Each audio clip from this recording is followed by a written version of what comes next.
1, 2, 3, 4.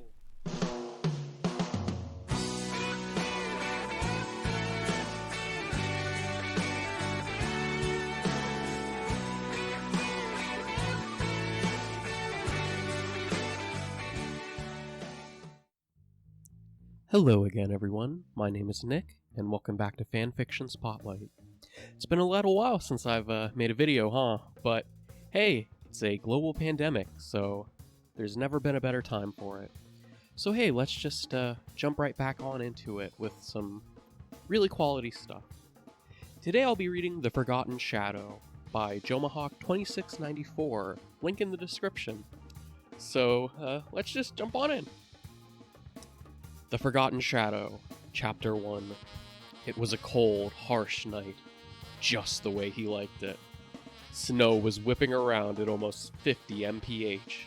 It was almost negative 35 degrees C outside, just the way he liked it. A night that cold could kill a random ugly, pretty, or regular special was a night he felt alive. His name was Joma. He was the one and only of his kind. Joma was the only shadow special ever created. Only two people ever knew he had ever existed. Himself and his creator. Who that was exactly, he had never actually found out. But whoever it was, he owed that person all the thanks in the universe. Before he had become a shadow, he had been like one, totally unnoticed, and less than an extra. If you took Aya before she became famous and compared her to Joma, she would have seemed like Nana Love. But soon, Jonah would be given the opportunity to change all that. I guess it should be noted that this is a fanfiction of... I don't even remember what this is. It's some young adult mid-grade Harry Potter-like that came out at some point. I don't know. I have no idea how popular this series actually is, but... A lot of these references, I think, are going to go a little bit over my head, but I'll admit here I've read a little bit of this, and well, there's some stuff to come. So let's get back into it. A few days after his 16th birthday, Joma got a ping. Over his entire life, he had only gotten factory pings that welcomed him to a city or something like that. But this one had been from a person asking if Joma finally wanted to be noticed. Of course he accepted, where he would be given an operation that would finally get him noticed. When he got there, the operation was given to him while he was asleep. When he woke up, he found a note saying this: "You now have the powers of Cutters and Superman 100-fold, but the stealth and agility, not to mention hand-to-hand and weaponry know-how of Batman also 100-fold. So 100 Batmans and 100 Supermans all together. That's great.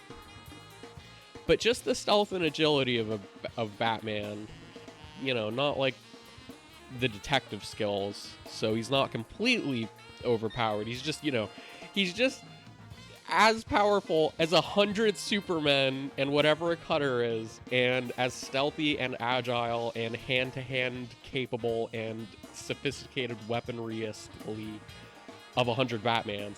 So, that's fine. What you do with all this power, that is up to you. No one but you and me even know you exist. You have all the freedom you could want. Your payment to me is that you will never know who I am. Unless the fate of the world rests in the balance, I'll be in touch soon. From Z."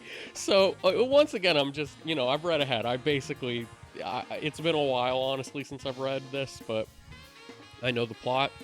He finds out in, the next chapter. It's so soon. The one thing, that's his payment, is that he's never going to know why he has these powers, and then he finds out 2 chapters later, because of course the world is in trouble 2 chapters. It's fine.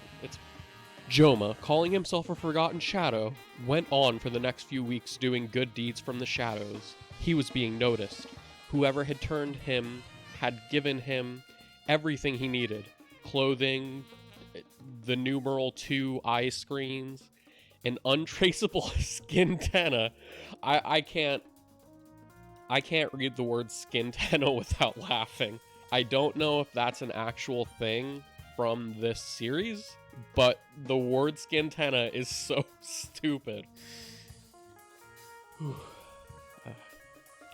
And a full rucksack of weapons, rations, close parentheses, not that he needed them. He could go for 3 months without food, end close parentheses, and a hoverboard that would make the cutter's boards look like child's toys. As Joma stood in the subarctic wind, a smile spread to his face.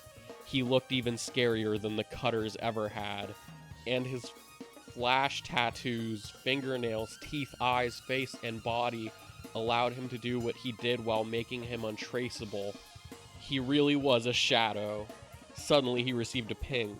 It was from a person named Z and had no address. My creator, Joma thought as he opened the ping. It read, Joma, you have been doing very well for yourself, but I have noticed that you seem a little lonely, so I have made just one other forgotten shadow as a friend for you. She should be arriving as soon as you read my PS. Keep up the great work and enjoy your life. You have earned the good hype going on about you. From Z. PS. Look behind you. He's got 2 postscripts in there. I like it. It's very good. Joma turned around, and sure enough, there was a girl who looked just like him. He almost fell apart at her attractiveness. Hi, you must be Joma. I'm Quillen. From everything I've heard about you, you seem like a really great, caring person. She then whispered in his ear, I hope I get the chance to know you better. And in that instance, Joma knew he had found a lifelong friend and partner. But before he could say anything back, he picked up on a warden emergency call from Diego. Attention, cutters, we require assistance at once. We are being attacked by a rebellious group of pretties who want to expand farther. Repeat, we need assistance. Looks like looks like you're hitting the ground running, Joma said, as he and Quillen hopped on their boards and sped off towards Diego. Want me to continue? Then please review. Well, I hope that was a good return to form for this channel, and I really hope you enjoyed it.